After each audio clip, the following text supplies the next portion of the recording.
जय Hind all, welcome back to my channel. I know board की preparation में आप लोग बिजी हैं, थोड़े से नर्वस हैं, इसीलिए सोचा कि फिर से आते हैं और आपसे बात करते हैं। थैंक यू, आप लोगों ने बहुत अच्छा रिस्पांस दिया और इसीलिए मैं ये मोटिवेशन ला पाई कि आप लोगों से बात दोबारा से करूं। और आज की जो टिप्स हैं वो बेसिक टिप्स हैं जो हम जनरली गलती कर बैठते हैं। तो सबसे पहली टिप जो हमें ध्यान में रखनी है वो ये कि हमारा एडमिट कार्ड हमारे पास होना चाहिए। एडमिट कार्ड पर हमारे सिग्नेचर, पेरेंट्स के सिग्नेचर होने चाहिए और कोशिश कीजिए आप अपने एडमिट कार्ड को लेमिनेट करवा के रखें, बिकॉज जब तक लास्ट एग्ज़ाम आता है तब तक ये जो हमारा एडमिट कार्ड होता है ये यूजुअली बड़ा ही टॉन ऑफ कंडीशन में आ जाता है। तो इसीलिए इट इज़ बेटर कि आप उसे पहले से ही लेमिनेट करवा के रखें। नंबर 2, आप अपना जो स्टेशनरी आइटम है वो स्टेशनरी आइटम को एक ट्रांसपेरेंट किट में लेकर जाएं। ठीक है, जैसे जनरली हम स्कूल एग्जाम्स में सोचते हैं हम आगे वाले से स्केल ले लेंगे, पीछे वाले से कंपास ले लेंगे। प्लीज़, बोर्ड एग्जाम्स में ये सब चीज़ें अलाउड नहीं होती हैं, तो आप अपनी स्टेशनरी पहले से ही प्रिपेयर करके रखें। राइट, आपका scale, pencil and blue pen. क्या हम ब्लैक पेन लेके जा सकते हैं? Answer is no. क्या रेड पेन हमारे पास हो सकता है? बिल्कुल नहीं। क्या हाइलाइटर लेकर जा सकते हैं? बिल्कुल भी नहीं। तो हमें क्या करना है, हम ब्लू पेन से लिखेंगे और पेंसिल से करेंगे underline. Right, so first exam आपका है हिंदी का, और हिंदी के एग्जाम में हम जो छोटी छोटी गलती करते हैं, जहां हमें पत्र लेखन की बात आती है वहां पर हम अपना नाम लिख कर आ जाते हैं। तो क्या हम नाम लिख सकते हैं? नहीं, बिल्कुल नहीं लिख सकते। क्या हम अपना एड्रेस लिख सकते हैं? बिल्कुल भी नहीं लिख सकते हम अपना एड्रेस। राइट, तो ये छोटी छोटी सी टिप्स हैं जो हमें याद रखनी है। क्या हम एग्जाम के बीच में कुछ खा सकते हैं? तो आंसर है नहीं। सिर्फ उस कंडीशन में अगर आप डायबिटिक हैं तो आपके एडमिट कार्ड के ऊपर ये चीज़ मेंशन्ड होती है, तभी आपके इन्विजिलेटर आपको कुछ खाने के लिए अलाउ कर सकते हैं। अदरवाइज एग्जाम के बीच में खाना खाना बिल्कुल भी अलाउड नहीं होता है।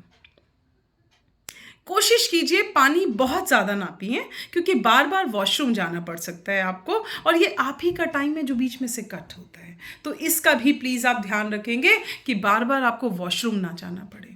तो आज एक इसके अलावा हम ये समझ लेते हैं कि कैसे कैसे आप एग्ज़ाम देने पहुंचेंगे। 10 बजे तक ही आप अपने एग्ज़ाम सेंटर पे एंटर कर सकते हैं। 10:01 पर भी आपका स्कूल आपको एंट्री नहीं देने के लिए एंटाइटल्ड है। वो चाहे तो आपकी एंट्री को मना कर सकता है, क्योंकि सीबीएसई की बिल्कुल क्लियर इंस्ट्रक्शन है कि बच्चे को अपने सेंटर पर 10 बजे तक रिपोर्ट करना ही है। ठीक है, तो 10 बजे से पहले ही कोशिश कीजिए कि आप अपने सेंटर पर पहुंच जाएं, अपनी सीट पर बैठ जाएं। फिर क्या होगा? फिर आपको आपके इन्विजिलेटर आंसर शीट देंगे जिसे आपको ड्यूली फिल करना है। ठीक है, तो कोशिश कीजिए एंट्रीज गलत ना हो। अगर कहीं डाउट हो रहा है तो प्लीज़ इन्विजिलेटर से पूछ लो। पूछ लेने में कोई हर्ज नहीं है, लेकिन अगर गलती हो जाती है तो थोड़ी सी एम्बैरसमेंट तो होती है, और कई बार क्या होता है हम पूरे एग्ज़ाम भर उस एम्बैरसमेंट में चले जाते हैं। तो इसीलिए कोशिश कीजिए कि अपने एग्ज़ाम में आप ये ध्यान रखें कि अगर कहीं पे कोई डाउट हो रहा है तो आप इन्विजिलेटर से पूछ लीजिए। क्वेश्चन नहीं, सिर्फ आंसर शीट की जो एंट्रीज फिल करनी है उन्हें आप एक बार पूछ लीजिए। 10:15 से आपको आपका क्वेश्चन पेपर मिल जाएगा। ये आपका रीडिंग टाइम है। रीडिंग टाइम को मैं हमेशा से ब्रह्मास्त्र कहती हूँ, प्लीज़ ध्यान रखेंगे। ये वही टाइम है जब आपको लिखना कुछ नहीं है, लेकिन क्या करना है, जो कुछ भी आप स्ट्रैटेजाइज करना चाहते हैं इन्हीं 15 मिनट में स्ट्रैटेजाइज कर लीजिए। राइट, तो ये भी टाइम बहुत इंपॉर्टेंट है आपके लिए। इन 15 मिनट में से 1 सेकंड भी प्लीज़ वेस्ट मत कीजिए। राइट, इसके बाद आपका एग्ज़ाम स्टार्ट होगा 10:30 से, और ये 10:30 से लेकर 1:30 तक का टाइम आप कोशिश कीजिए बेहतर तरीके से अपने टाइम मैनेजमेंट को ध्यान में रखकर आप अपने आंसर्स को लिखें। मैंने इसके लिए इससे पहले एक वीडियो बनाया था टाइम मैनेजमेंट को लेकर, आप उसे रेफ़र कर सकते हैं और ध्यान में रखेंगे कि टाइम मैनेजमेंट के बेसिस पर आप अपना पेपर सॉल्व कर रहे हैं। एक और चीज़ जो बहुत इंपॉर्टेंट है, जनरली जब हम मैप वगैरह में देखते हैं या ग्राफ पर देखते हैं कि बच्चों ने अपना नाम और रोल नंबर और स्कूल तक लिखा हुआ होता है, तो एक्चुअली आप अपने पेपर पर कहीं भी, चाहे वो मैप है, चाहे वो ग्राफ है या कोई और अटैचमेंट है, आप उसके ऊपर अपना नाम या एड्रेस नहीं लिखेंगे, राइट? इस चीज़ का आप ध्यान रखेंगे। एक और चीज़ जो बहुत इंपॉर्टेंट है, जो जनरली हमें मिलती है, question number 3, question number 4, question number 5 और देन क्वेश्चन नंबर 9 और क्वेश्चन नंबर 11 और क्वेश्चन नंबर 15, ये इरेगुलरिटी आप नहीं करेंगे, ठीक है? देखो, एक माइंडसेट होता है, एक टीचर जानता है क्वेश्चन नंबर 1 के बाद क्वेश्चन नंबर 2 का ये आंसर है, ठीक है? आप क्या कर रहे हैं? आप प्लेट में प्रॉब्लम सर्व कर रहे हैं उनके लिए, राइट? अच्छा, एक और चीज़ जो मैंने जनरली नोटिस की है, बच्चे क्या करते हैं, section A question number 1 to 20, question section B question number 1 लिखते हैं।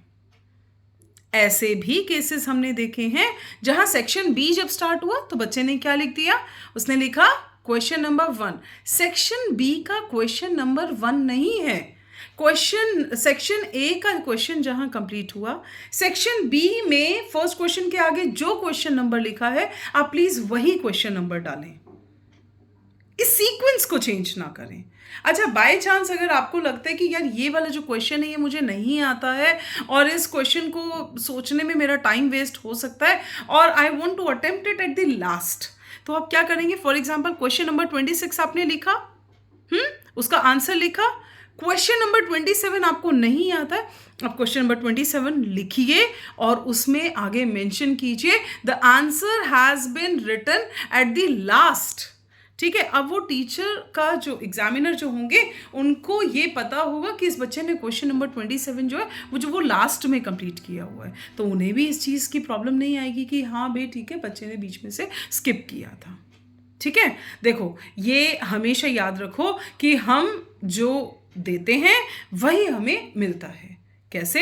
अगर हमने प्रॉब्लम्स दी तो हमें बदले में प्रॉब्लम्स ही मिलने वाली हैं, तो ये आंसर स्क्रिप्ट जो आप लिख रहे हैं उसमें जितने बेहतर सॉल्यूशंस लिखेंगे उतने बेहतर आप मार्क्स ला सकते हैं, ठीक है? तो इस चीज़ का प्लीज़ आप ध्यान रखेंगे।